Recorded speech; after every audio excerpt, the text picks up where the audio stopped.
ఈరోజు సోమశిల దగ్గరికి వెళ్ళి మా ప్రజాప్రతినిధులు రైతులు అందరం కలిసి వెళ్ళి దాన్ని పరిశీలించి ఉన్నటువంటి సమస్యల్ని ఈరోజు ప్రభుత్వం దృష్టికి తీసుకువెళ్దాం, చంద్రబాబు నాయుడుకి కనువిప్పు కలిగిద్దాం అనేటువంటి ఆలోచన చేస్తే దౌర్జన్యంగా మా మీద దాడి చేయడం, మాకు సంబంధించినటువంటి వైఎస్ఆర్ కాంగ్రెస్ పార్టీ కార్యకర్తల మీద చేయి చేసుకోవడం, కొట్టడం, దూషించడం, అడ్డుకోవడం ఇవన్నీ కూడా సమర్థవంతం కాదు, సమర్థనీయం కాదు.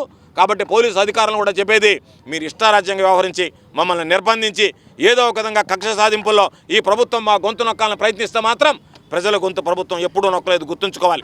కాబట్టి ఈరోజు కడుపు మండినటువంటి ప్రజలు ఈ ప్రభుత్వాన్ని తరిమి కొట్టడానికి సిద్ధంగా ఉన్నారు. అందులో భాగంగా 6, 100 అయినా 106 అయినా సరే ఈరోజు తాత్కాలికంగా మమ్మల్ని ఆపగలరేమో కానీ శాశ్వతంగా మాకున్నటువంటి సమస్యలు, మా పోరాటాన్ని మీరు ఆపలేరు. ఈ పోరాటం ఉధృత రూపం దాలిస్తే రేపు రాబోయేటువంటి రోజుల్లో భారీ మూల్యం చెల్లించుకోక తప్పదు ఈ ప్రభుత్వం అని చెప్పి హెచ్చరిస్తూ, మమ్మల్ని పోలీసులు అడ్డుకోవడం మంచిది కాదు. కాబట్టి ఇప్పటికైనా సరే మమ్మల్ని శాంతియుతంగా జరిగేటువంటి కార్యక్రమాన్ని మమ్మల్ని హాజరయ్యేటువంటి విధంగా మమ్మల్ని అనుమతించండి అని చెప్పి కోరుతున్నాం.